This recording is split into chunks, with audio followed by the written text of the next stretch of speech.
in today's world of fake news, misinformation, what else we have, what we all need are credible sources. And the reason I talk about Jim's background with the Pentagon, the White House, Congress, the CIA, and Department of Defense, he's an insider's insider. So we need credible resources today. Around page 270, toward the end of the book, there's a whole section on Ukraine, Russia, and using natural gas as a weapon.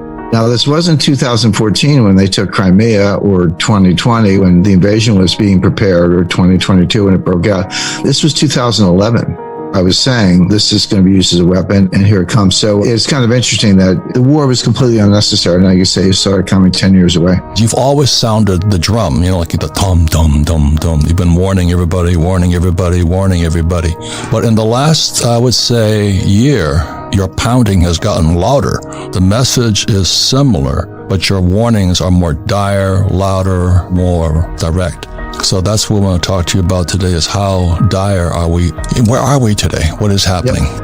You talked about Executive Order 14067. What is your concern on Executive Order, which was just signed with Biden and company only a few months ago? What is your concern 14067? It has a number of parts, and the thing with executive orders, or for that matter, legislation, I can say you have to read the fine print, and you do, but you have to actually consider the hidden agendas. I can read it, anyone can read it, it's a public document, but what's behind it and where they're going with it, and that's really where the urgency comes in. It's basically an order that accelerates the U.S. movement towards a central bank digital currency, so-called CBDC. These are happening all over the world. Beijing already has one. They're past the prototype stage. They kind of rolled that out during the Winter Olympics last February. Believe it or not, the Bahamas has a digital currency. There are a few other countries that have already gone in that direction. The European Central Bank is very far along.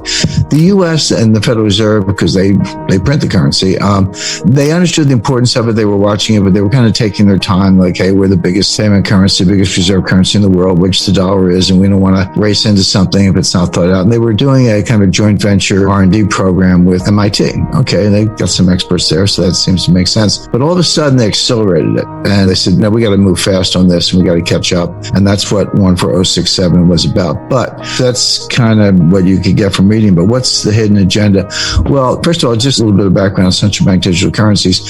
It's still the dollar. A digital dollar is still a dollar. A digital Chinese yuan is still a yuan. A digital euro is still a euro. So it's not a new currency, but it is a new payment channel, and it is a new form of the currency, if you want to think of it that way, even though it's still the dollar. And it goes hand in hand with getting rid of cash. In other words, I'll spend, in a minute, we'll get into what the central bank digital currency, what the hidden agenda is behind that. But as I go through the list of, really bad things that can happen,